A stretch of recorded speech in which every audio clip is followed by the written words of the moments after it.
can see what's up. Check our audio out there in the real world. Here in about 3 minutes, I'll kick off the actual stream. So hopefully nothing's broken. I know I was hearing our audio come across a second ago before I muted my Yeah, I'm seeing commercials. Yeah, I'm seeing commercials. I'm not a subscriber at the moment, so. wah wah wah. It's what you get. Yeah, I feel bad because usually one stream a month I'll drop some subscriptions, but I haven't been able to here in the last month or so because we're saving up, and my wife cut back on my allowance. It's okay. Yeah, I gotta get a riding lawnmower. That's tough. Well, she convinced me to book a trip to Hawaii for the summer, so we're going to Hawaii for 10 days over the summer. Oh, have fun, man. Yeah. Take some pictures. Well, I told her I want to go. I told her I want to go to the Big Island and climb up there to see where the volcano's erupting, but she's like, no. Kill away. Yeah. Well, no. We were actually. Yeah, that's the volcano. But we're just gonna spend 10 days on the Big Island. So Honolulu. I got my Hilton timeshare that I own. So basically, my annual points covered 10 days on the island. So we're gonna spend 10 days there. We might pop over to one of the smaller islands or something for a day trip or something, but for the most part, it's going to be a day of doing something, a day on the beach, a day of doing something, a day on the beach. So it's going to be fun. She's never been out of continental U.S., so it's going to be a fun time, I think. I don't know if you're going to do any diving. I really want to, but the problem is my wife's not a diver, and I'm not going to go do something. Even she would say, go ahead and go diving. But I wouldn't feel right leaving her alone doing something, even if it's just sitting on the beach. Now, if There's some good snorkeling. Oh yeah, and that's the other thing I was looking. Going to. They have some snorkeling things that we can go check out. Now, if my boys were with me, any of them, because I got all 4 of us certified, I would do that. But yeah, not right now. So anyway, it's about time to. Oh, go ahead. Go ahead. I'll let you finish before I kick off. I was just gonna say, if you get a chance, go to a dive site called Black Rock. Yeah. It's basically a big boulder, huge, like 200 feet across. Nice. But there's a cave underneath it, at right about 99 feet. Right. And you go in the cave, and there's sleeping sharks. Oh yeah, let's do that. Well, I mean, let's go swim into the sleeping shark. Because I'd be the one to wake him up. The big fat guy bumps his gear on something and wakes all the sharks up. So hello, welcome everybody. Let's kick this thing off. Nice knowing when you roll on that one.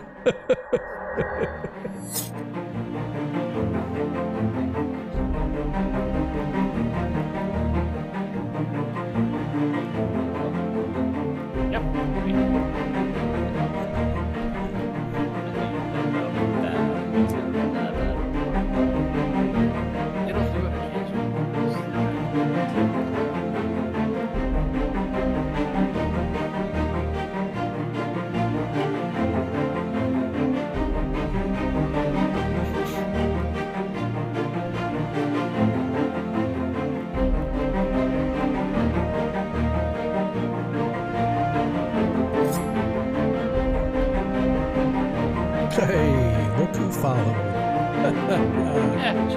Imagine that. That's like a requirement to be a player. You have to follow. You have to at least follow. You have to at least follow.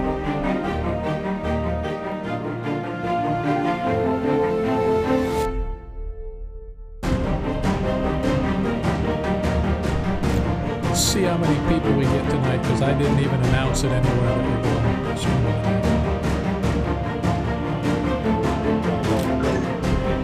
I know.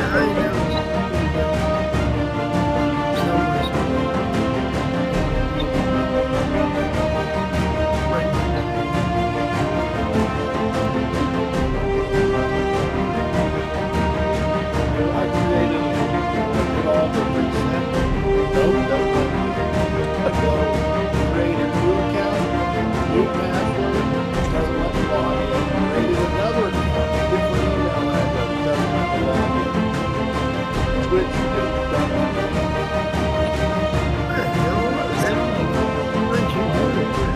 Block your IP address is what they did. Yep. Thought you were a bot. They thought you were a bot.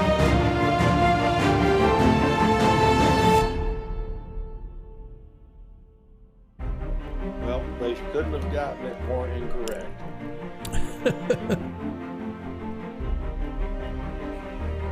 You could change your IP. That's how they want Get an IP changer. Nah, I doubt it's IP related because it's a public IP that cycles anyway.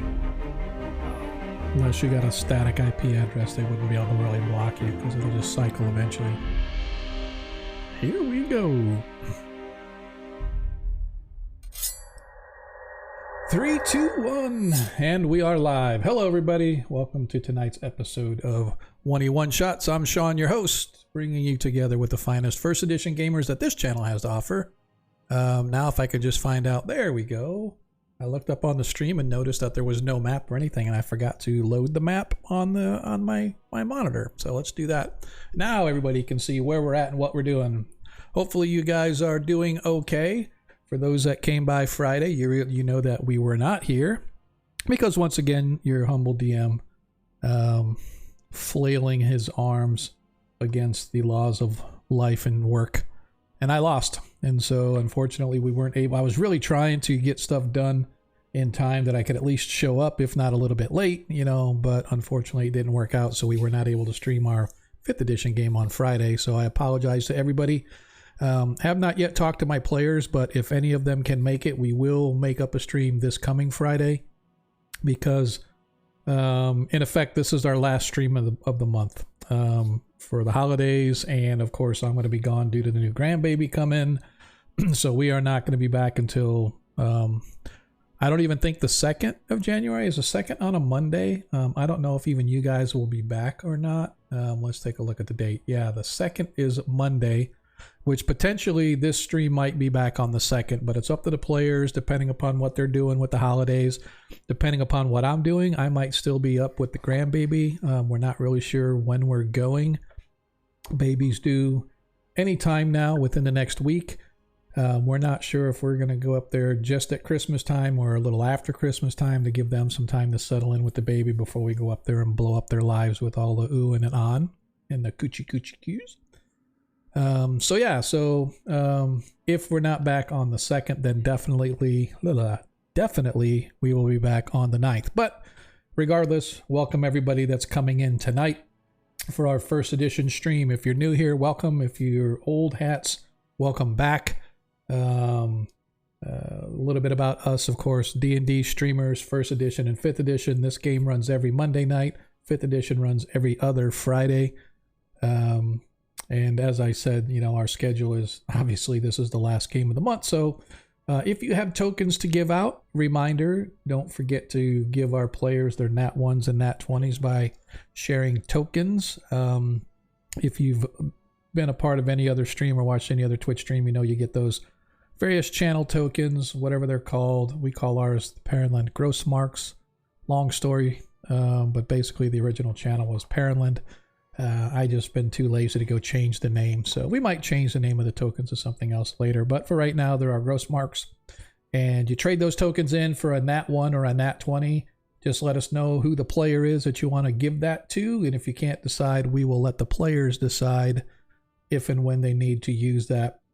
And of course, they can use that to replace any dice roll throughout the course of the game. So, for example, if I crit them with a Nat 20 and they have a Nat 1 on hand, they can say, nope, we want to swap out that critical for this Nat 1 instead. And that's what happens. And of course, same thing goes for the DM. If you want to show the DM a little bit of love, I am always willing to accept Nat 1s and Nat 20s. Additionally, I should mention that those tokens or those gifts do not carry over stream to stream. They are free as far as you're concerned. All it takes is a little bit of your time to watch our stream. The more you watch, the more you interact, the faster you earn tokens, the quicker you can build up enough coins to buy said Nat 1s and Nat 20s. However, if you would like to help support the stream, of course, for every 100 bits that you cheer, you can donate a +1 to the player or DM of your choice. Those have to be a specific player or to the DM. You cannot assign it to just the group as a whole because they do carry over from stream to stream to stream. So if you want to show your love to the player that you're most fond of or someone who you think's going to need it most, and you want to help support the stream, please feel free to cheer. As I said, for every 100 bits, you get a +1 donated to the player. We will track it for them, but they can then use those additional bonus points to supplement rolls. There was a couple times last week, or at least once I know, where our elf thief required a additional 1 to make a particular roll, and fortunately it saved him, and so that can always come in handy. So yeah, so feel free to cheer away, and just let us know who you want to give those bonus points to.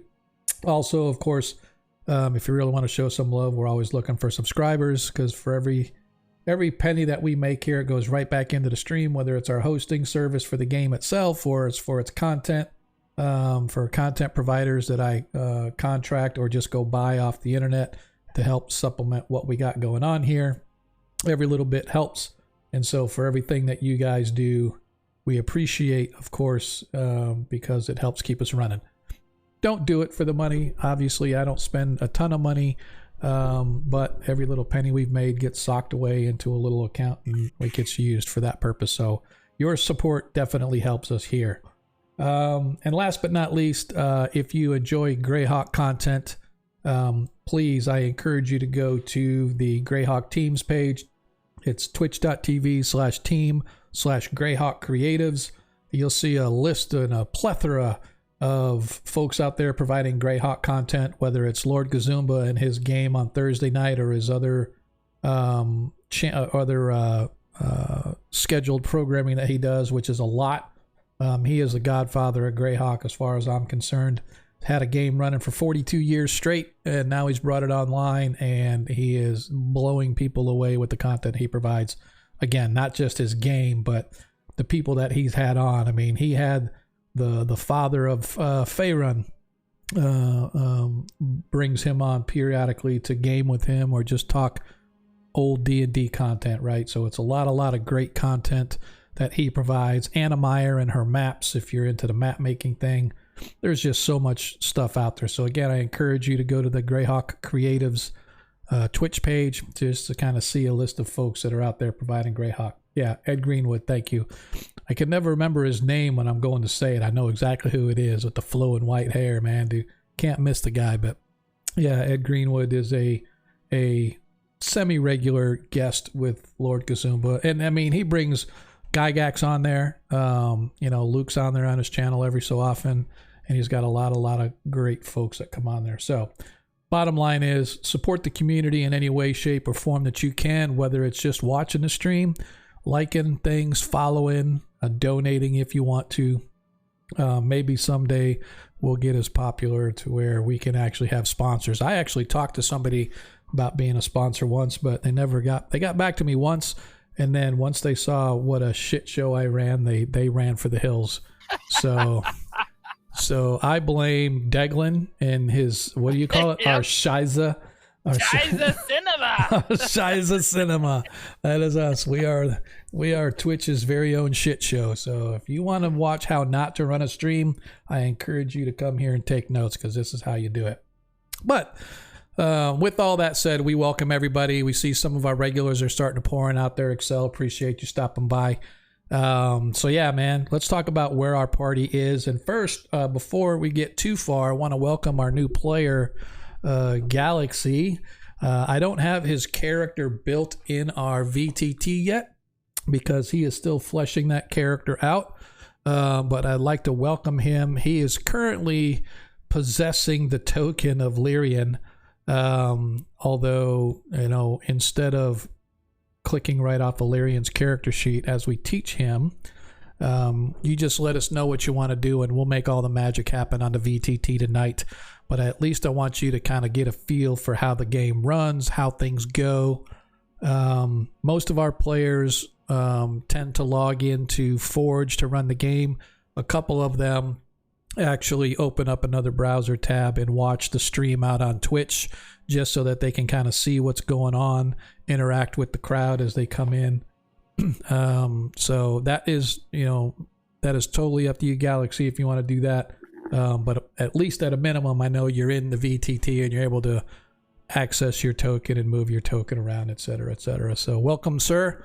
He is going to be replacing Lyrian, who departed. Lyrian was our fighter magic user thief. Correct me if I'm wrong, Galaxy. You're coming in with just a straight magic user? Yes. Perfect.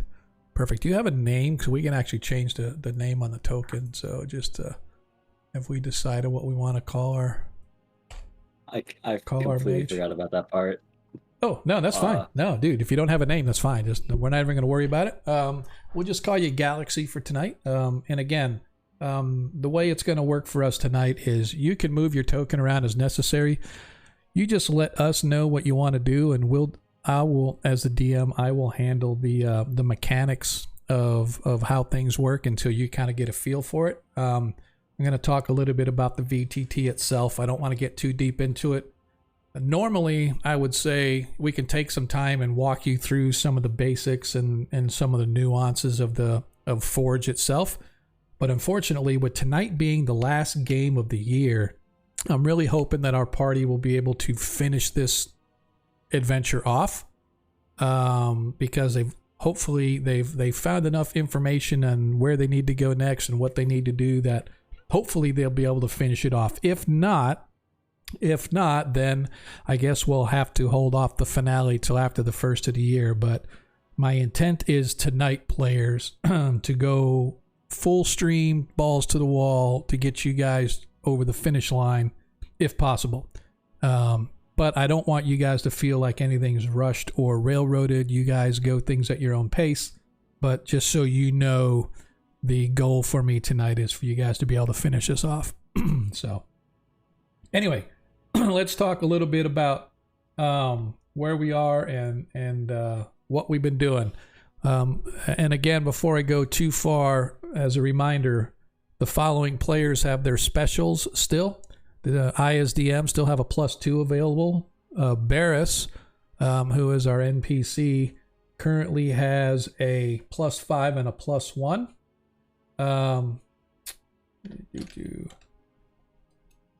Deglin, you still have a +1. Galaxy doesn't have anything, obviously. Ronnie, you still have +3 available. Varys, you are also null and void with anything. And Zadkiel, you have a +2 available to you to use tonight. So players, please remember those in the event that you should need them. You have those available. Oops. All right. So our party, having returned from the jungle to the port city of Gryrax, which is actually in the dwarven lands of the Principality of Ulick, and the prince of the dwarven state actually has his palace here in the city of Gryrax. Our party arrived to find that there was a visiting dignitary, a young girl by the name of Jessa Scotti Lazal. Jessa Scotti is the daughter of the king of Keoland, a neighboring kingdom, well known for its naval prowess. And of course, dwarves, not being a big naval state, felt that maybe working a deal with Keoland in order to get some naval aid in helping shore up their borders, because to the east there is the Pomars. For those familiar in the world of Greyhawk, the Pomars has all the humanoids, or a large, it's basically a humanoid region. You know, everything from hobgoblins, orcs, gnolls, you name it. Anything of the evil humanoid was sort of pushed into that region. Well, now they're pushing back a little bit on the dwarven state. And so to help shore up their borders, as I said, they're trying to kind of reach this deal with Keoland. And part of that was hosting Princess Scotty here in the city of Gryrax. And so as the party arrived and the festivities began, the parades going through the street, our party recognized that there was something wrong with some of the performers on the street. While many of them were out there tumbling and juggling, and clowns were out there making children and folks laugh, the party spied some individuals who also were masked and dressed as performers, but they were moving through the crowd with a purpose, almost as if they were going against the flow of the parade and the throng of the crowd, and they tried to warn the guards that there was something amiss. And just as they were warning the guards, an attack broke out, and in the ensuing combat, the party managed to help the city watch thrash the would-be attackers, but at the same time, Princess Jessa succumbed to a poisoned dart, and she was put into a coma with some sort of a sleep poison. The party began an investigation at the behest of the prince. Because of their heroic deeds, they were assigned to the detail to guard the princess for the rest of her stay, as well as try to determine who or what these foul folk were that wanted to kill her or the prince, but they believe it was her that was the one that was being attacked. And so it began. The princess is here for a week. She's been here for a couple days already. The first day, of course, she was in a coma, but when she managed to awaken, she discussed and told of that the fact that she wasn't able to sleep very well, was having nightmarish dreams, looked a little under the weather, a little haggard, but most people attributed that to the effects of the poison.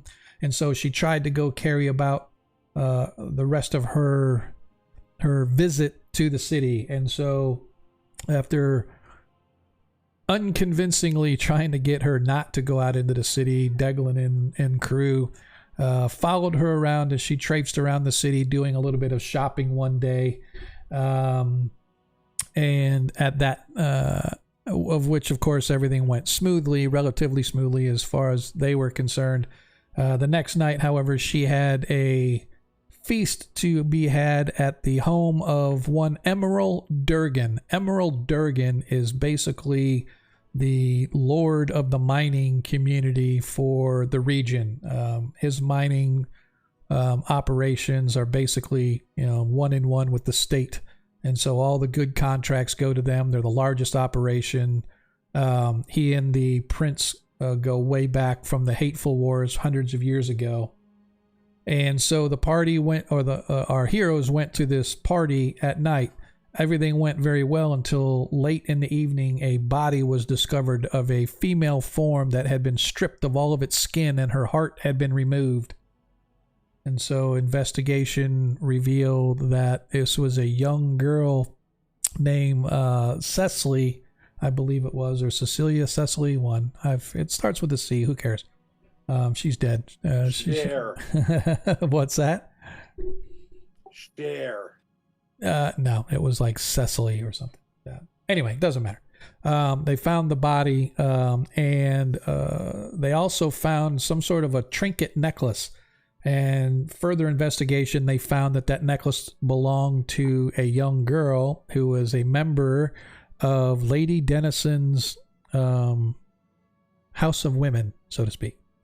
And so obviously they determined that she was a lady of the evening.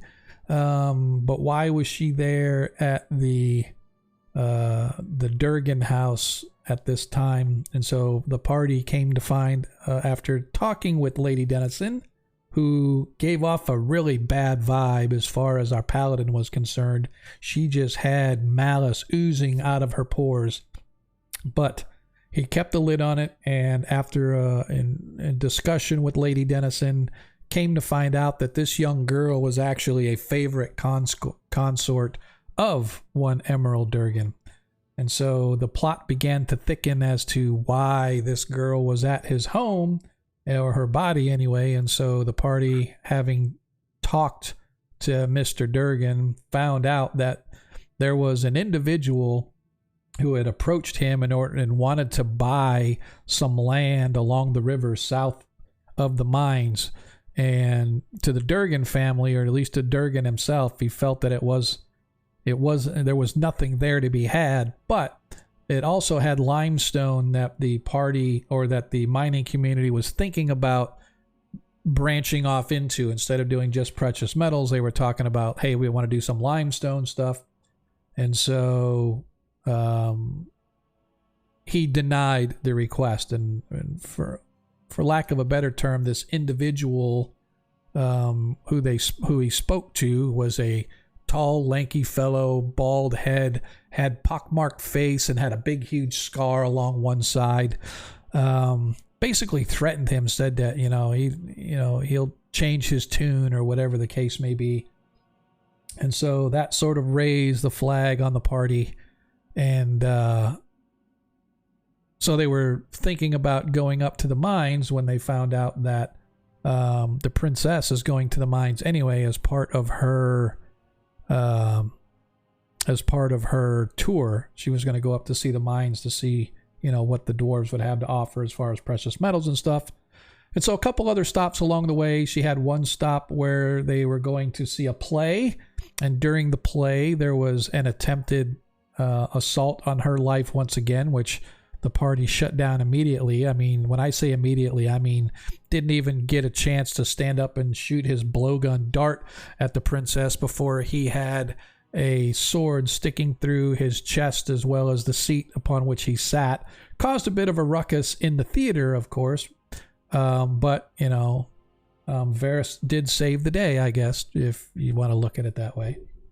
And so last night was the next event, which is now Sunday the 9th.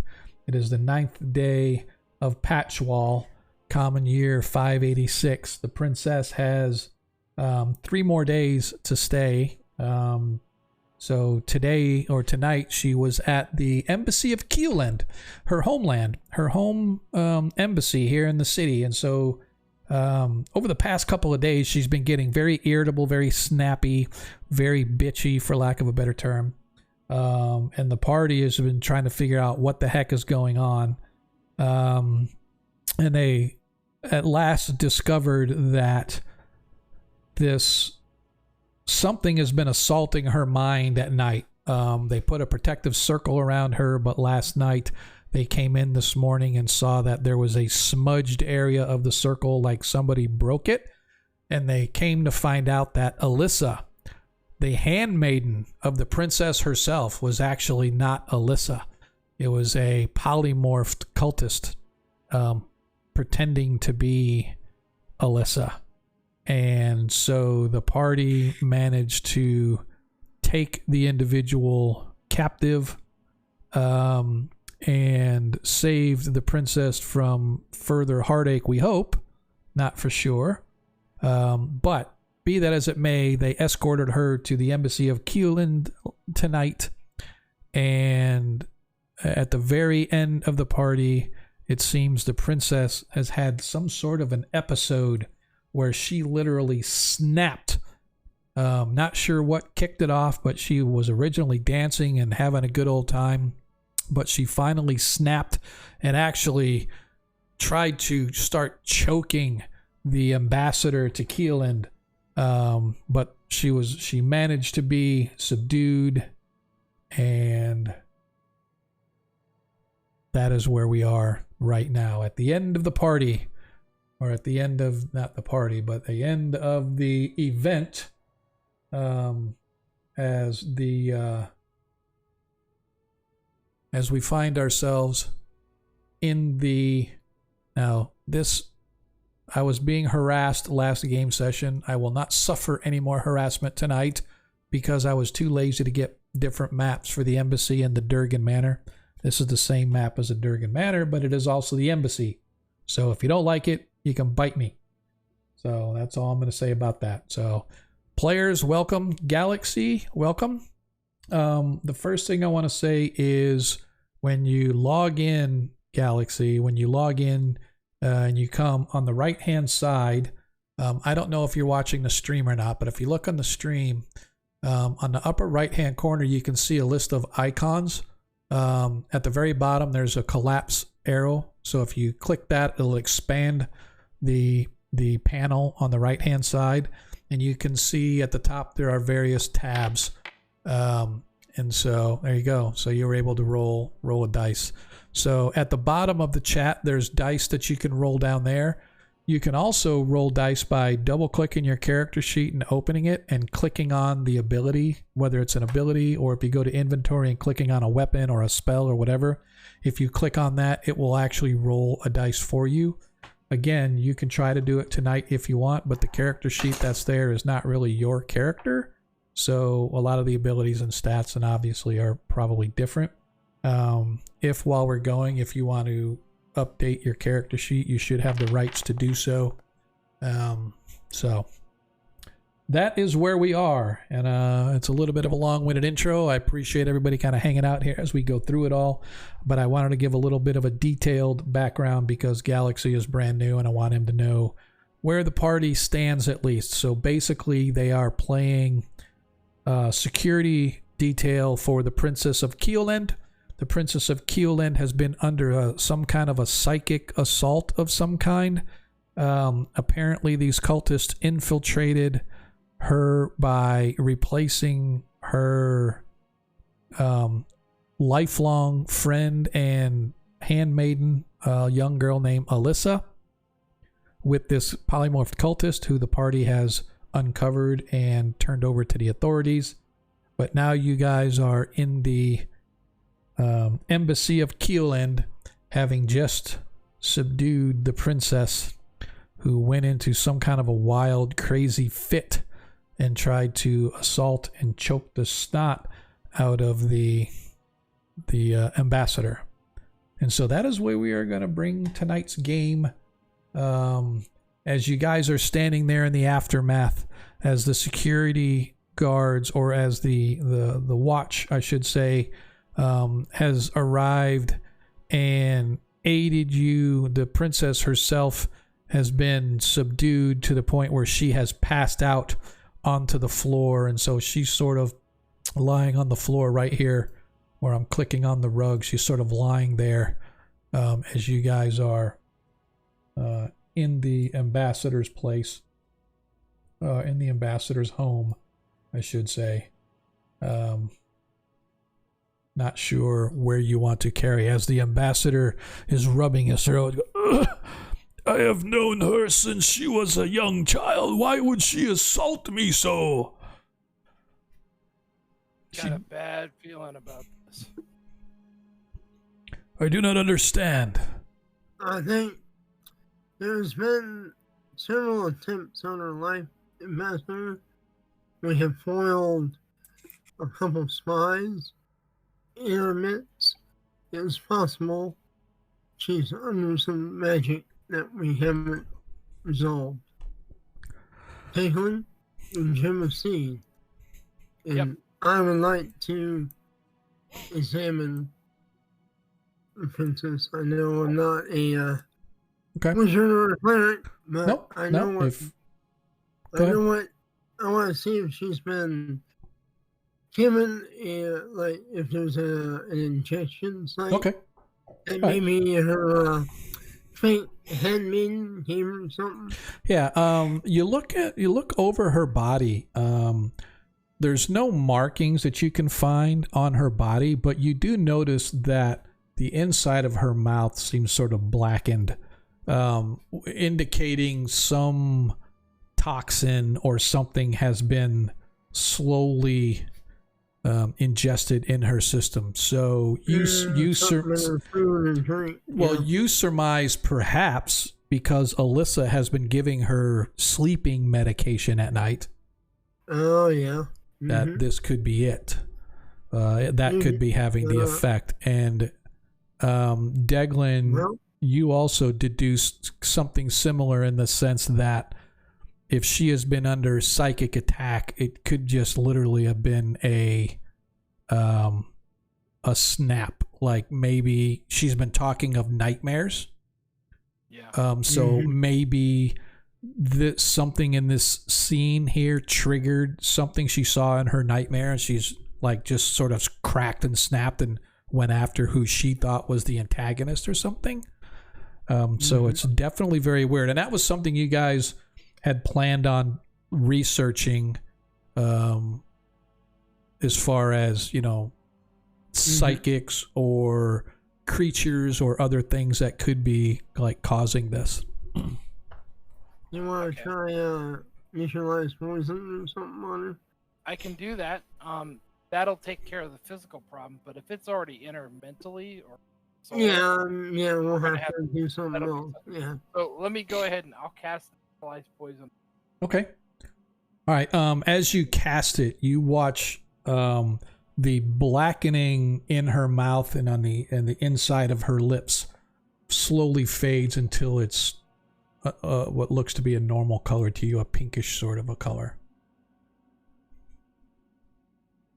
That's good. Yeah, but she remains unconscious. I think we should get her back to her room, have the clerics of Morden look over her as well. Yeah, need to restore that circle too. Yeah. Okay. All right. So as we pick up where we left off, it is roughly 11 p.m. as you guys head back to the castle. I want to make sure we keep a firm hold on her in case she tries to bolt. Okay. Yeah, she seems pretty out of it, right? Yeah. Just in case. Yep. All right. So as you guys move back to the keep. I think I set up my spells right. Okay. Yeah, we'll check them out. Usually about halfway through the game, we take a break anyway, so I'll spend that 15 minutes kind of looking over, and we'll just kind of get it all figured out for you. As you guys go back to the keep in the princess's chamber, she's put to bed. Winnower, the court mage, arrives and reassembles and refocuses the energy up around the circle.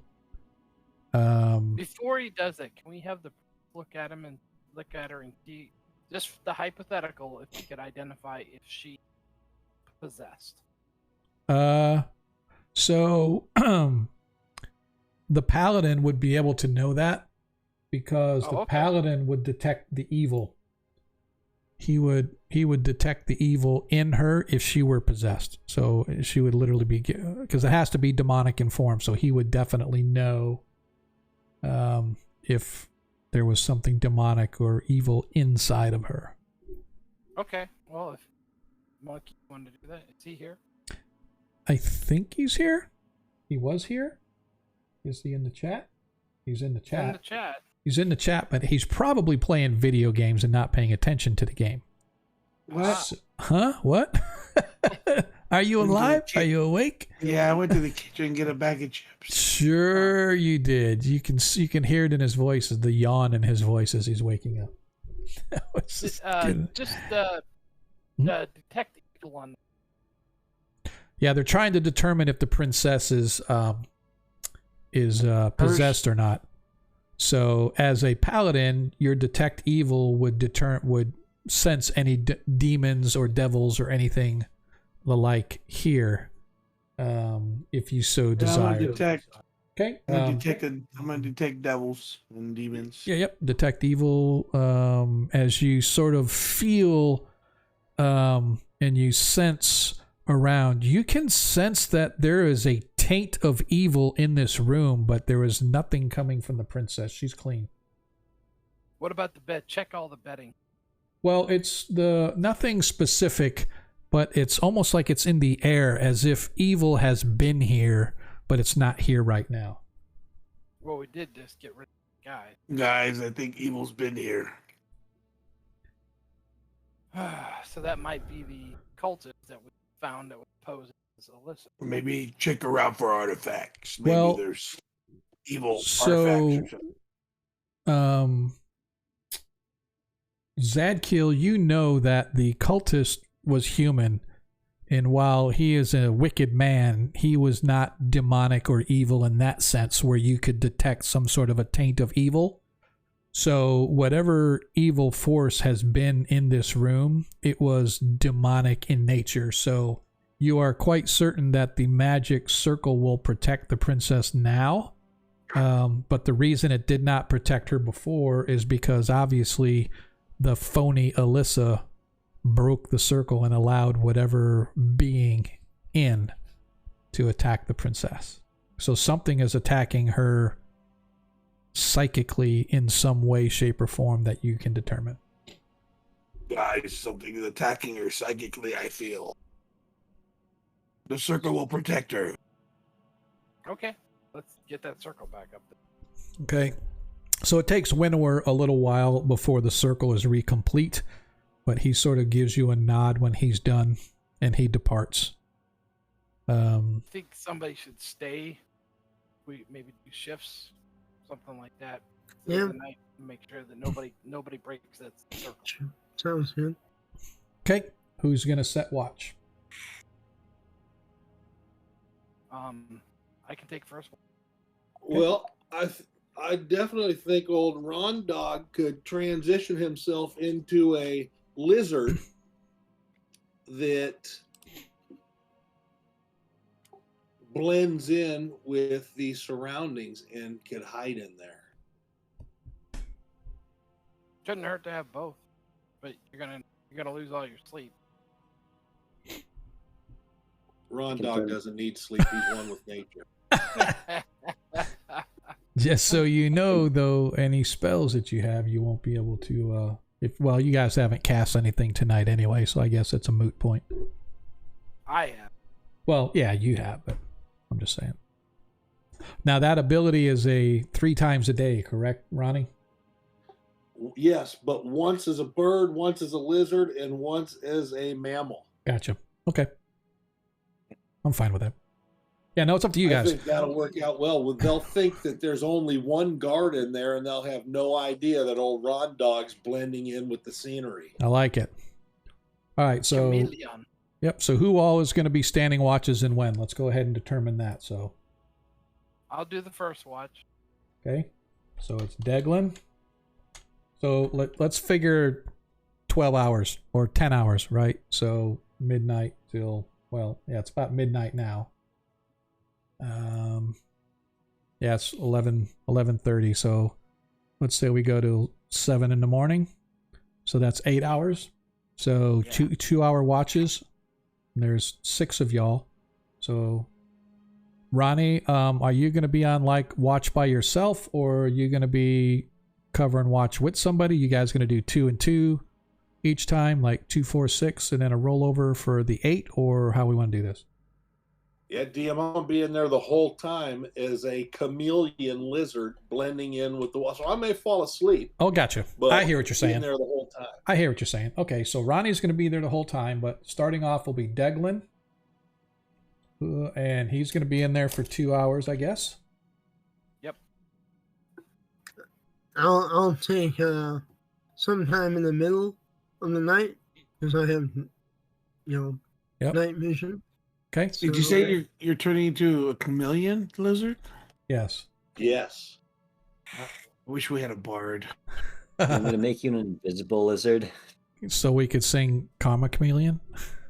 Yes. I knew you were going to say that. I knew you were going to say that. Oh, how do I know? All right, let's do this first. Let's figure out the first 2-hour watch is Deglin. Who's taking the second 2-hour watch? I can. All right, so Galaxy's taking the second 2 hours. Who is taking the third? Welcome to my world. The third 2 hours of Varys, and who's taking the last? I guess we'll give that to Zadkiel. All right, and so Varys, our ranger, who's not really here either, he is the only one that won't have watch. Okay, so I need each one of you, please, to roll a 20-sided dice, please. Just give me 20-sided dice straight up again and against your wisdom. Oh, I got a 19. I got a 19. All right. I'm good. DM, do you want me to roll one for every one of those shifts? No, just once is fine. All right. So, Zadkiel, what's your wisdom? 17? My wisdom is very good. 13. It's 13. Yeah, it's not that good. All right. So, in the middle of the night, Varys. Yep. So, in the middle of the night, Varys, you see some kind of a shimmering around the outskirts of the magic circle. Ronnie, you just happen to flutter awake as you sense a wave of cold kind of wash over you. And as you both watch in the princess's room, this figure, almost translucent in nature, begins to take shape around the outskirts of the circle, and you can see it moving, and it's like clawing at it. And as it comes more into focus, it sort of looks around, and you see that it is a hag of some sort. And then you see it sort of scream in silent, like it's there, but it's not there. It's almost as if it's not quite on your plane of existence yet. And it just lets out this bellowing scream as it's beating at the circle. And you can watch little flashes of energy where it sort of strikes the circle, and then it, poof, disappears. Well, I was going to try and do something, but... oh, I apologize. What you can try to... this is all over the course of about a minute, so you can definitely try to do something if you want. Oh, I'm drawing my magic longsword and stabbing. Okay. And trolling for the wizard. All right. As you yell out, go ahead and roll an attack.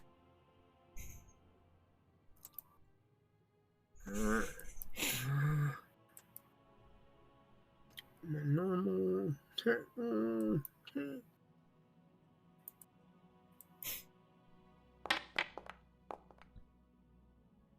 No, that's effective. Yep. As you, it is a magic longsword. Yeah, it is.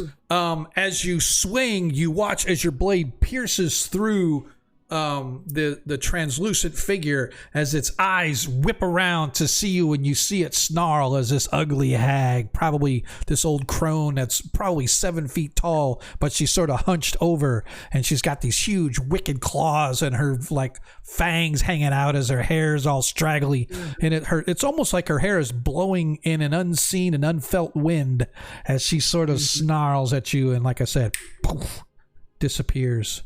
Yeah. Back to the place that she has come from. One ugly bitch. As you sort of wait for the rest of the night, none of the rest of you notice anything, although you all come running, and it's about 3 o'clock in the morning when you guys, it's about 3:30 in the morning when all this occurs. And the guards come running.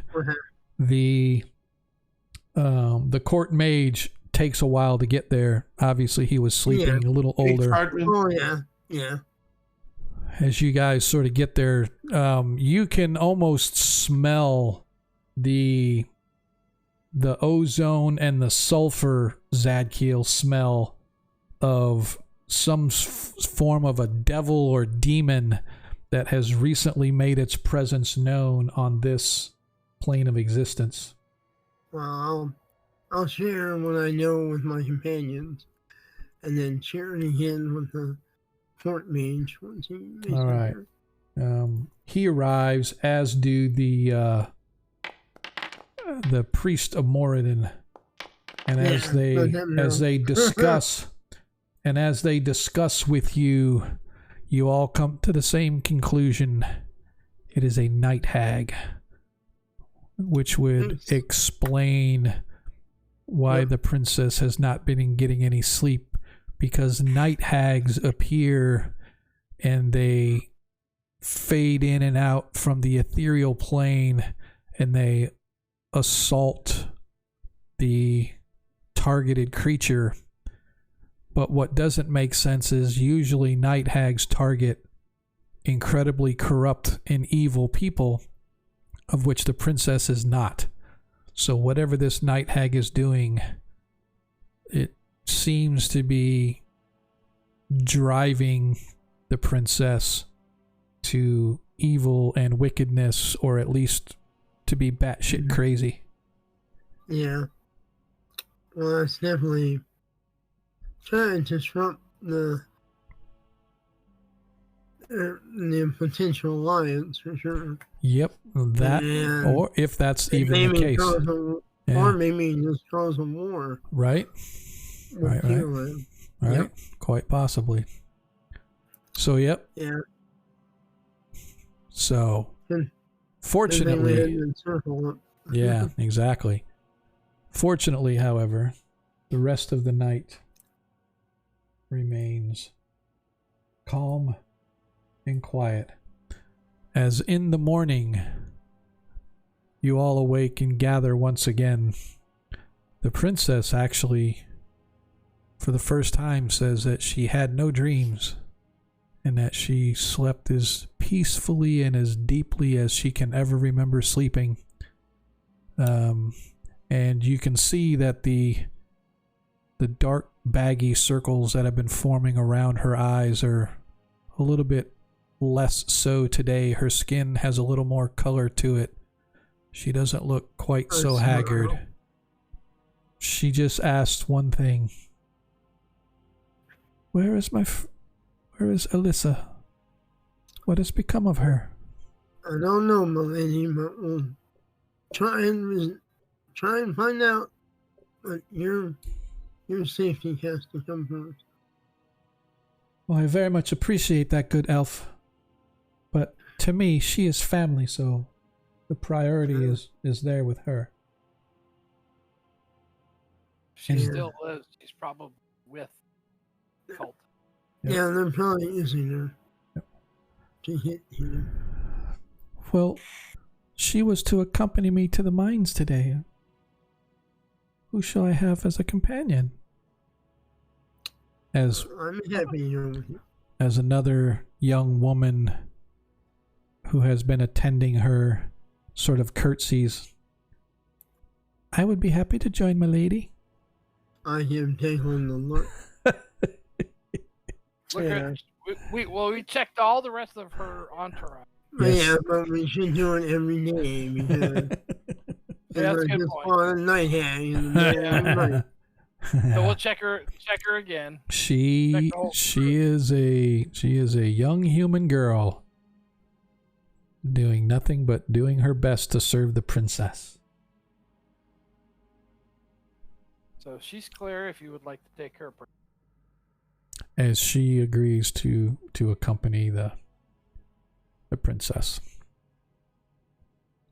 Secondarily, like to talk to Sergeant Battlehead. Mm-hmm. Battlehead. Come on, man. How could you forget his name? Yeah, and see how our prisoner. He hasn't spoke yet, but he will. But he keeps saying something about Mama will eat them all or eat you all or something. He's talking about his mother again. It's the second one. This is the second. Probably not his mother. Probably what we think is a night hag. A night hag? Yep. Those creatures that we talk about to make the children sort of go to bed when they're supposed to. You're telling me these things actually exist? Oh, yeah. He sort of makes a prayer to Moradin. Well, to be sure, we'll be on the lookout for her. And knowing this now, I think will give us maybe some leverage. You go and your duty is to escort the princess today. They're going up to the mines. It's about a 4-hour ride. So you be on your P's and Q's along the way. There's plenty of spots with which to ambush folk. Lots of high rocks along there as you go up to the trails. Can we get your best unit of guards? Aye, you've already got it. All All right, we're on our way then. Okay. As you guys begin to make preps, the princess, of course, has to eat, has to prepare herself, has to get ready. And so it's close to 11 o'clock. Or around 11 o'clock when you guys are ready to go. Anybody not going with the princess up to the Durgan mining community today? DM, I'd like to maintain my position as a little lizard and ride on one of the guys unobserved. Okie dokie, we can do that. I wonder why I don't have... For some reason, I thought that I had a domain map here, but I'm not going to build one right away, so... Oh, Cardman just gave Galaxy a net. Galaxy has a nat 20. Woo! Alright, so the DM has... You got a nat 1. Yeah, I got it. That's a nat 1. And Galaxy now has a nat 20. Let me put that in there. So, by the way, we did carry those over from last session. So the party currently has a pair of nat 20s. Galaxy has his own nat 20. The DM has a nat 20 and 2 nat 1s. So I appreciate everybody out there setting the DM up for success. All right. You guys all managed to get yourselves ready, breakfast and all that. Meeting the entourage at the front gates of the palace as a large over-the-road carriage, something a little more sturdy than the one that's been used in the city. It is a completely enclosed carriage being driven by a pair of guards. As you guys all mount your horses and begin to move through the city until you come out the far gate way up here on the top of the city. You want to move us as a... Yeah, I'll move you guys out there, so. Oops, can't do it that way. Let's do here. And as you go flying across the city. Dun dun dun. Dun dun. As you go out the main gates over on the far northwestern shore, the northwestern edge of the city, through the Scholastic and the Trade District, as you guys exit Gryrax and begin to wind your way into the hills north of Gryrax, there is a small river that runs just to the west of the city. It runs out of the hills as you work the road until it sort of follows along the river, leading up into the hills. Let us check this just to make sure that there's nothing untoward that may happen to anybody. As you guys move, it takes a little bit less time than what you guys thought, but a little over 3 hours. You guys start to see more and more signs of a mining community. You can see that there are like large logging areas that have a means of putting the ore onto these large rafts and large barges, and they begin to get shipped down the river to the smelt shops within the city itself. Like I said, it takes about 3.5 hours before you guys actually arrive at the mining community. But the Durgan mining community is pretty impressive itself. It sits in a small little valley. You can see there's probably a dozen buildings or so.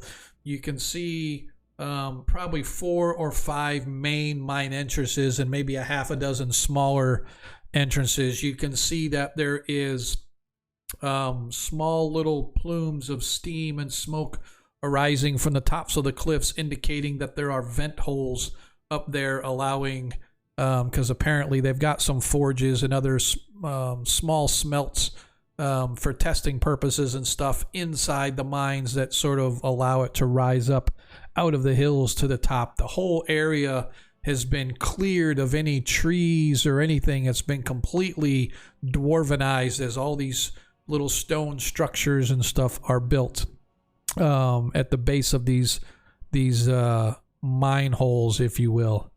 The procession sort of leads up to the main structure, the operations hub of the Durgan mining community. And standing there in full regalia, her full dwarven armor with the plumed hat and the shield and the whole 9 yards, is Kiriana Durgan, the daughter of Emerald and the operations master of the Durgan mining community, as she gives a salute as the princess arrives, and a small contingent of dwarf heralds, if you will, come and put large blocks down for the princess to step out of the carriage and down onto a carpet, where she is greeted by Kiriana. She sort of gives a little bow. "Welcome, princess.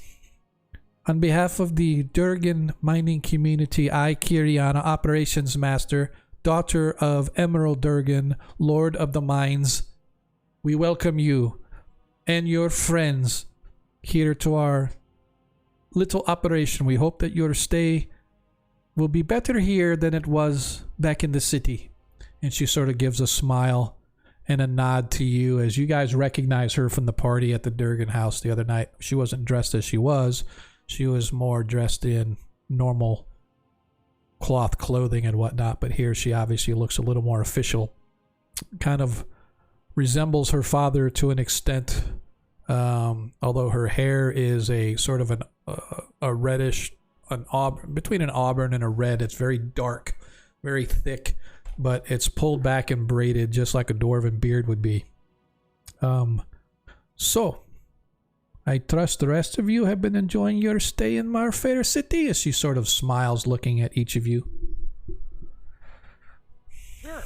Is there anything in particular that you'd be liking to see of our operation, or would you just like to see the operation as a whole? Whatever the princess prefers. Whatever the princess would like, but when it's done, there's a area we would like to take a look at. Oh, but of course. And she begins to take you guys into the mines. I am not going to belabor the extent of the mines. I would like to whisper to Declan when he can do it and not be obvious. Check out the dwarf daughter. Like, scan her with the gem. Okay. Did that comment earlier about the princess and being better than the city had me a little concerned. Okay. That's fine. Go ahead and give me a pickpockets check, please. Me? No. Oh. I'm going to let the elf roll it for you. All right. That is 100%. So 105 with my well, but one, nothing can go over, even though you get that, nothing goes over 100, so it has to be 99 or below. 100 is an automatic failure. Very well. As you sort of are walking along, Declan, you manage to do sort of a little sneak of Kiriana Durgan, the dwarf girl that runs the mining community. And she is who she says she is. She is. There is nothing different about her. Although you can see that the armor that she wears gives off some faint magical glow of some kind that's not visible to the regular eye. So I just look at Varys and kind of give him a thumbs up, but I point to my armor, point to her, say, like give like a wave of my hands. No, that doesn't mean she's not, evil or something in alignment. But, Right. because her hands, Yeah. not most honest person either. Yeah. So, Okay. just keep an eye and ear on things. All right. So she leads you into the mines, and where you guys are fairly impressed at the size and the scope of the operation. There are perhaps a half a dozen main horizontal tunnels, but along those horizontal tunnels come vertical shafts that lead down to lower levels. And from what she tells you, that there are the furthest shaft has 12 levels beneath it. So, and each level is about 20 feet thick. So you're talking some 300 feet down is the deepest mine shaft that they've got. These mines are typically for strictly precious metals, whether it's copper, silver, gold. They have a small vein of platinum that they stumbled across, although it's not like a super rich vein that's going to last forever. It is a small vein that gives a good supplement of their income. But she discusses basically the day-to-day operation and the tonnage of rock that the small band of dwarves, because it doesn't seem like, as you're going through, it doesn't look like there's like a whole bunch of dwarves working, but seems to be a lot of rock produced. So, using my mining experience, just try to double verify what she's saying as to what we're seeing. Yep, it's definitely along par with what you've seen, although from your knowledge of mines and stuff, it seems like it would take a lot more dwarves to run and work a mine of this size, but it could be that they're well below, like down in the deeper pits, because there are dwarves all up and down here.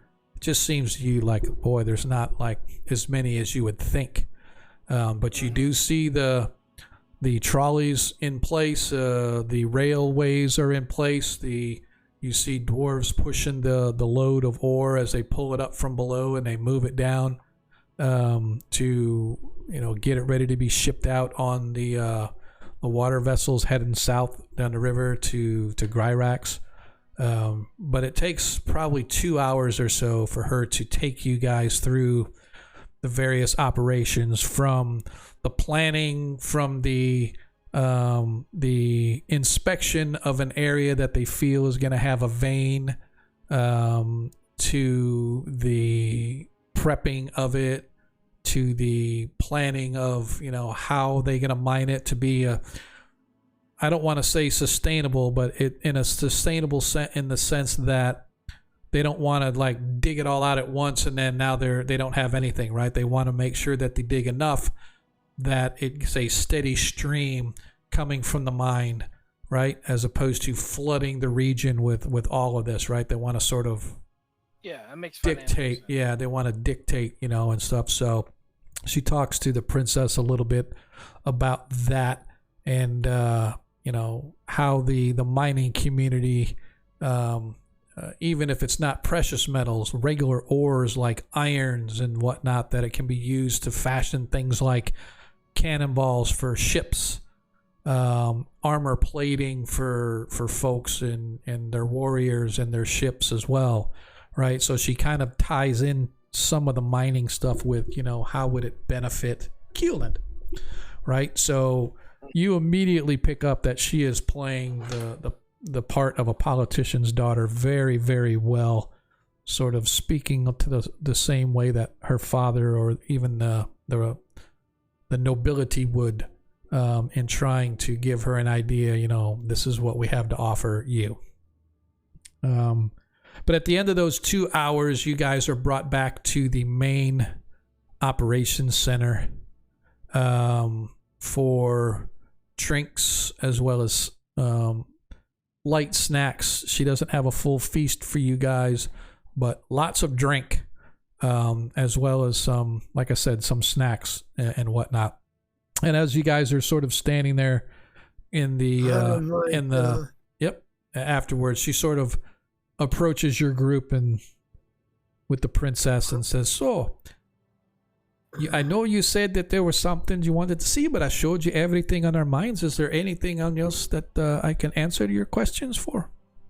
Before I want to do this before the princess drank anything. Oh, okay. So I have Jacqueline purify it. Okay. Yep, absolutely fine. Because I'm paranoid. Yep. And yep. But yeah, I want to mention this area that we discovered might be a potential base for those cultists. That area that her father told us about. And what? Yeah. What area would this be? Not within our minds, I hope. Surely you do not think that we would not notice a cult of evil creatures running around our minds? No, these people were trying to purchase it. Trying to purchase the mines. My father told me of this. Aye, they want the limestone caverns. Is this the area you're thinking there might be? Has anyone been over there sometime? Well, we have patrols that go out, but we don't look at that area specifically. Typically, we just go look for the bad beasties coming out of the hills, not so much coming up from the river, no.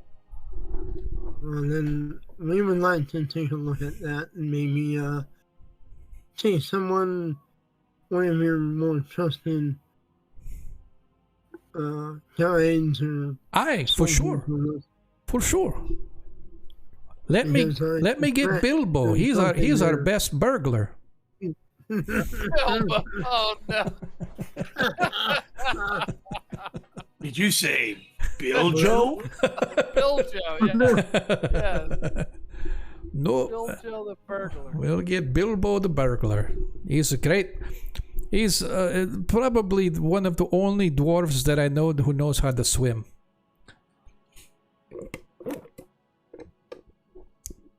And so she calls for the lad, if you can call him that. He's middle-aged dwarf, not quite as pudgy as the rest, but just standard dwarven fare, dark hair, beard, braided, has a big wide smile on his face. So, you're wanting to go down to the caves, are you? Well, let's go. Let me get my rift. As he escorts you guys out of the building and down to the waterway, where you can see the barges and rafts and whatnot being laden with ore for shipping to the south.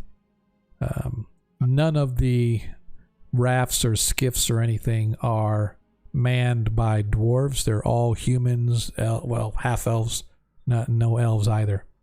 So humans and half elves mostly. The occasional gnome, but for the most part, like I said, just those that are tall folk. I'd like to take Varys to the side for a second. Are we gonna this with us? The princess is not going with you. No. She's staying at the I want her mining to have camp. Her armed escort. Yep. Okay. And we all don't have to. Some of us can stay with her if they want. Yeah, it's totally up to you guys what you want to do. Right now, all I want to do is go there and get information. Right. And then if we need to, come back and deal with it. Yeah, take the druid specifically. Yeah. Okay. All right. So, you guys,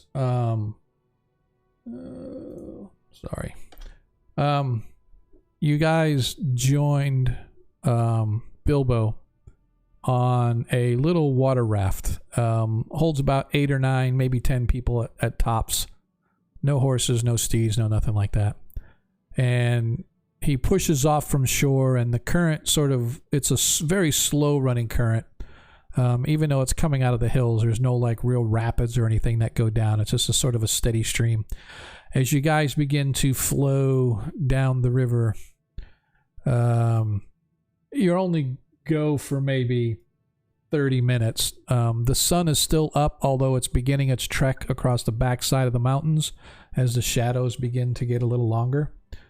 But eventually you come to where you can see there are limestone cliffs along, sort of rising up on the either side of the river as you guys continue your way south.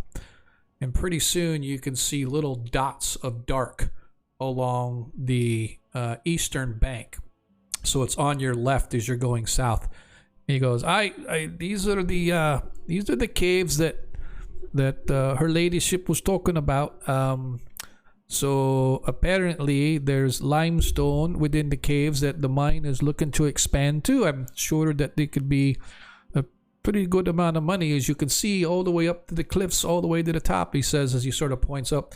There's limestone as far as the eye can see, and probably as far deep too, though we've never done much limestone mining. There's been plans and preparations getting made that perhaps we're going to expand to this region, so I'm assuming this is the area that you're wanting to see, sirs. Yes. How many entrances are there? You can see probably at least where you're at here, 4, maybe 5. You can't tell if one is just like a pillar blocking off, and it makes it look like it's 2 entrances, but it's one entrance that goes around a pillar. But you can't really tell that from here because it's sort of set up deep inside. Any signs of like tracks or wheel marks or wagon marks or anything? As Barris takes a look, he's goes, I don't see any tracks, but the edge of the water is pretty. There's no place really to walk. So if we're going to access it, we're probably going to have to go across on this raft, or get close to the edge where the water is not quite so deep as the center of the river. Well, I was wondering if there's a road or something. No, there does not appear to be any kind of a road, at least not here. As Bilbo looks, he goes, about a quarter mile that way, the river bends in and it sort of meets the road. So there's a embankment there. You could probably walk from the road down to the river and vice versa. But coming up this way, the embankment ends to where these cliffs are, which is what was holding us back from mining in the first place, is the logistics of getting equipment in there to mine out the rock. So I think that's the slowness of why it's just never been done before. So it's just a little bit logistical effort that we have to work through.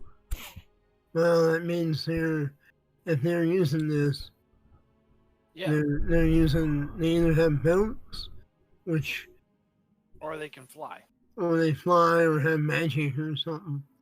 When was the last time anybody went in the... Yeah. Anybody went inside the caves? Oh, no. Yeah. Years, I would suppose. Oh, no. Okay. That means anything can be there. Yep. Yeah, we're going to need to come back for sure. Not tonight. Not tonight, though, but definitely soon. And okay. Probably with a force. And what? And either with a force or have a force nearby. Okay. All right. No. Yeah, we'll have to, so we'll have to do some preparation. Might need a boat. All right. So you guys return to the Durgan mining camp. As I said before, the sun has begun its trek over the mountains as the lanterns at the 4 corners of the princess's wagon have been illuminated, casting bright light in all directions around as the contingent of soldiers guarding her makes preparation to head back to the city. Yeah, mount up and just run back. All right. So a completely completely uninteresting day, although not completely uninteresting, is concluded around 8 or 9 o'clock that night as you guys arrive back at the castle.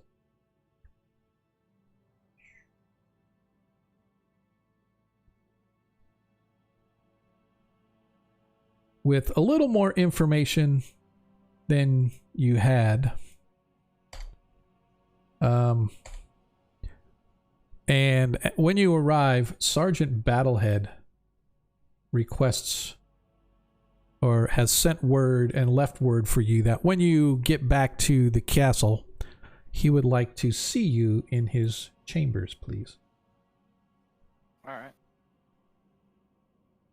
All of us, or just all of you? Yeah.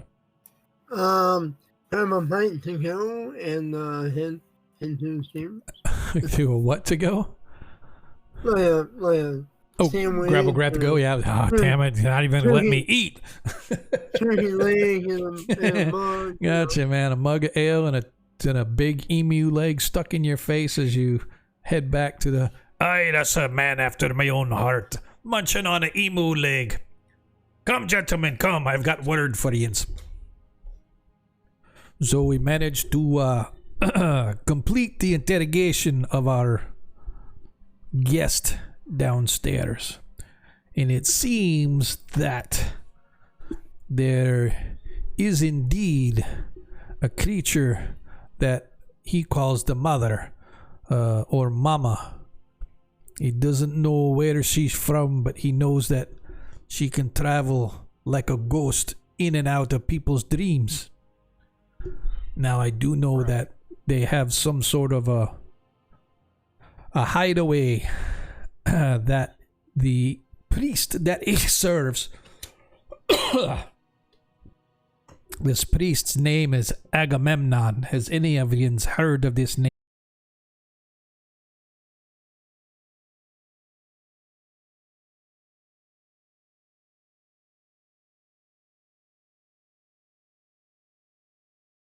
Some snake goddess. And there is a Aeschylus? No, is a snake goddess of some sort. Apparently, she has made visits to their lair, wherever it is that they are living currently.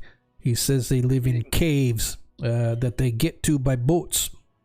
So I am assuming that they're along the ocean or along the river somewhere in some caves. They're up by the mine. They're up Also- by the limestone mine.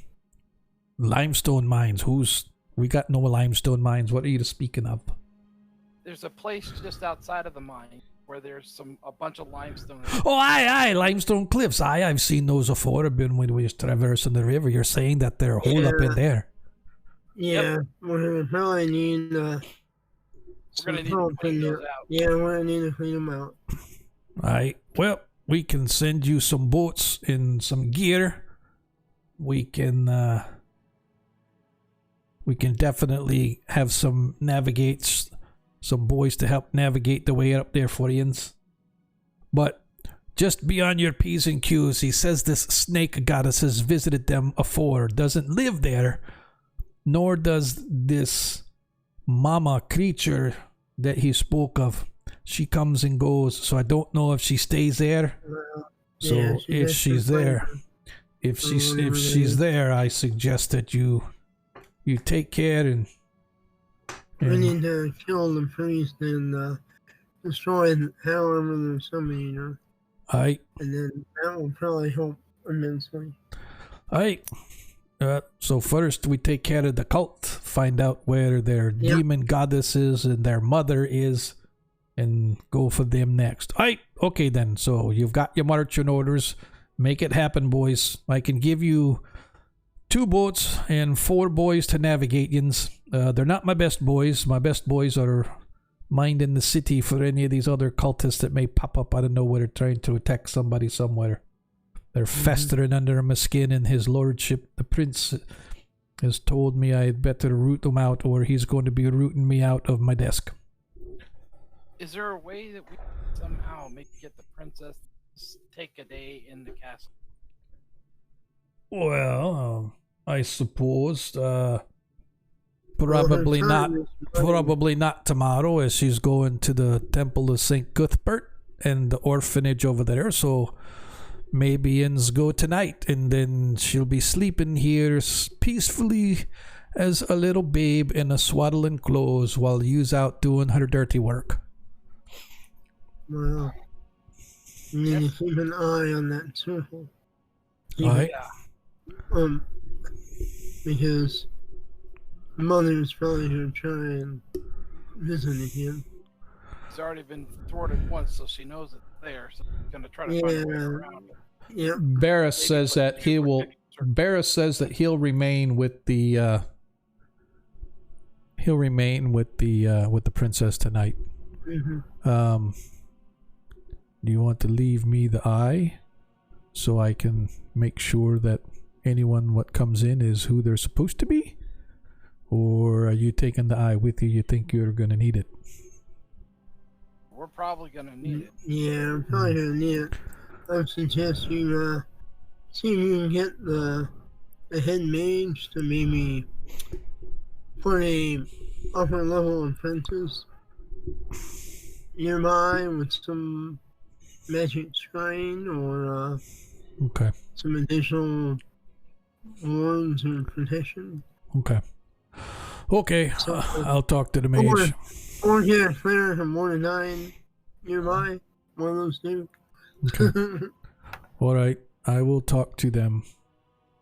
You guys come back safe. Should be fine. Okay. Oh, we need to make sure we got like masks and gloves and stuff so we're not touching the damn limestone with their skin or breathing papers. Remember the ruined temple. Yeah, that limestone was no bueno. You don't want to go prepared. Some protective gear, some Yep, definitely All right. some land. definitely weapons and all. Yep. You know, As you guys normal. you gather your gear, the castle provides you with gloves and masks or whatnot that you feel that you might need, and you have your gear. And true to his word, 4 young soldiers and 2 small boats are provided for you guys to traverse the river and head up to the limestone caves. Anything other preparation wise that you want to make before you go? And I cast invisibility on myself so that, like,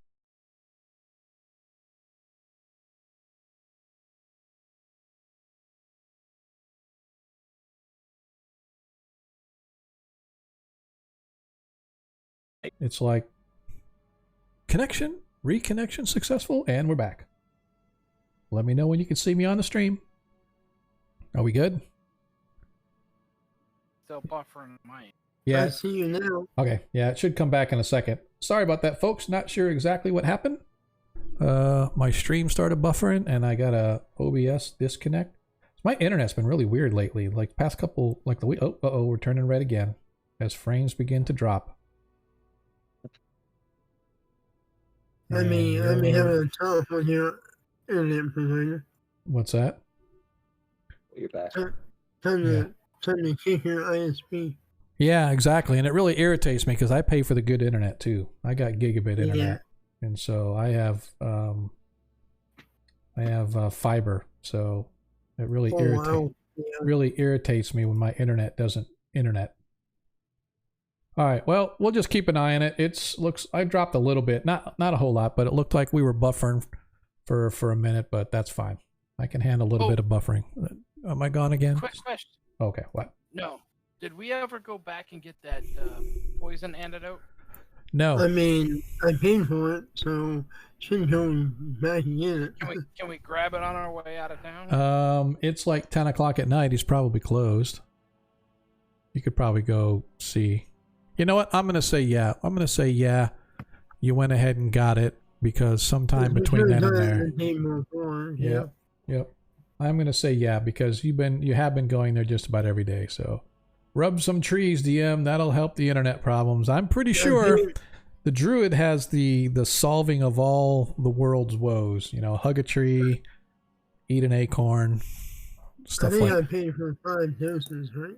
Yes, you did. It was 10 of them. No, it wasn't. It was 5. 10 of them. Are you sure? I'm pretty sure. Okay. I paid for some large amount. Yeah, that's fine. We can go watch the stream. Well, actually, I don't think you can because there was so many problems that I think the stream is deleted. So last week's stream never got uploaded to YouTube. Oh. So if there's a stream missing I out wrote there, it, I wrote it. yeah, it should be 10. Yeah, It's 10. Yep, it's 10. Yep. Yep, as soon as you said that, I remembered. Yep, you're right. 10 doses. So, yes, I am going to say that you were able to retrieve those prior to you guys doing all the stuff that you needed to do. So, all right, thank you. It's fine. And Barris is hanging back as you guys hop in the boats and begin moving your way up the river, heading back toward the mines. It takes you about 2.5 hours. So about 2 in the morning as you guys begin to come into view of the limestone cave entrances that lead back into the caves themselves. And as it does, the rain begins to fall upon you. Wah, wah, wah. As the clouds roll over and the rain begins to drizzle. Varys, your sharp elven eyes detect, coming from within the caves, a flicker of light, ever so briefly, and then it disappears into dark once again. I see some light coming and going in the cave. It might be a watch. Probably somebody on watch or moving around. I see we use some stealth and get up there. Should I silence us? Yeah, or pass without trees or whatever. I got that silence 50-foot radius. I don't know how well it's going to work on water. Well, I mean... Oh, Cartman saying he's not hearing anything. Oh, he's not hearing anything at all? Yeah. All right. I hear you. Well, I don't know. Yeah, it's not on the stream now. I'm not listening to the stream, yeah. All right, all right, Cardman. Somebody type out in chat that let me check really quick. It's probably something to do with my OBS output audio. Audio is showing that it's capturing, but my internet is actually cycling here a little bit.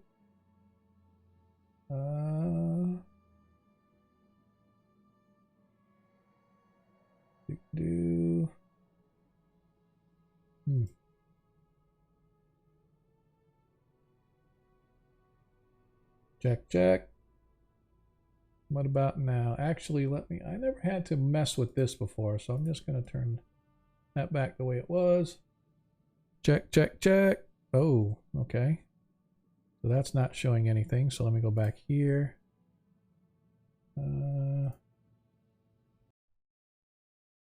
Check. Nope, that's not it. Check. Yeah. He's saying now he's hearing somebody stuttering. Maybe he's just hearing the DM go check and thinking he's stuttering. All right, yeah. All right, can you hear us now, Cardman? I know that my voice, it wasn't a Bluetooth. No, it's definitely not. Maybe not for you. For you, it's definitely not mine. But can you hear us talking now? I had to make it. I made a change on the settings. I don't like having, because I've never had to do that. I'm gonna do this and see. All right, one of you other guys talking. Let me know.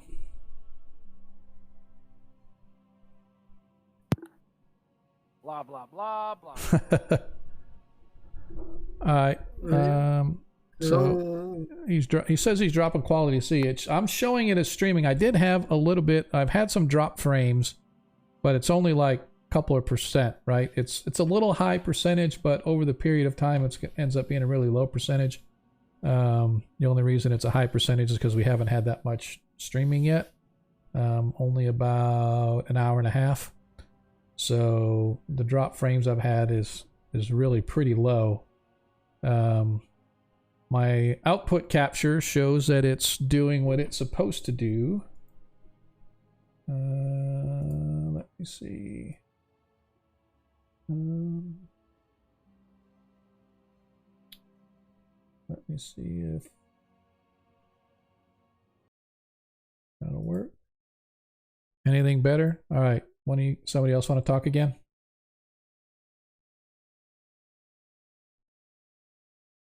Yeah, that broke it.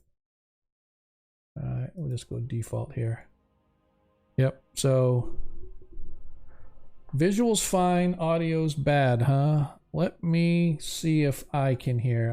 I'm gonna open up the stream, and I apologize for this. I'm gonna turn on my audio out here just to see if I can hear. And no. So ever since OBS dropped, it seems that something happened to my audio output capture. Don't want that. All right, I'm gonna go here. Check, and see if that shows up anywhere out there.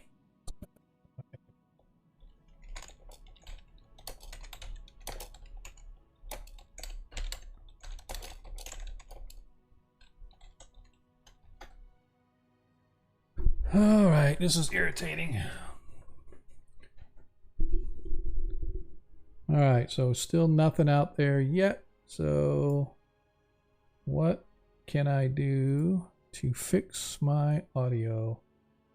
Let me go back and tools.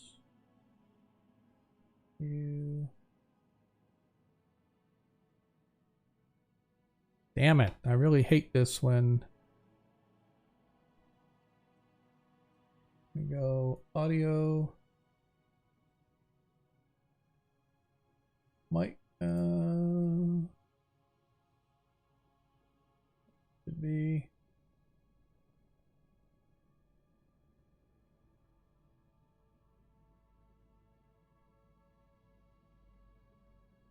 see if this has any effect on anything. I don't know that it will.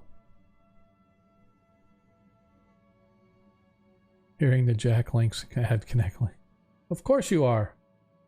All right, so here, advanced audio.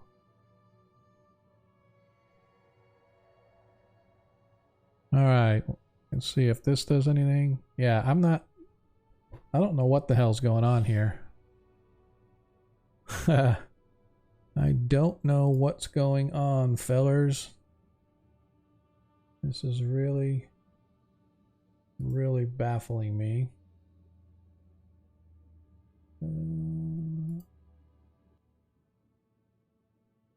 trying a couple of changes just to see if anything will pick up, but I don't know why. There's only one last thing that I can do, and I hate to do this, but I am going to, once this is done, I am going to stop and restart.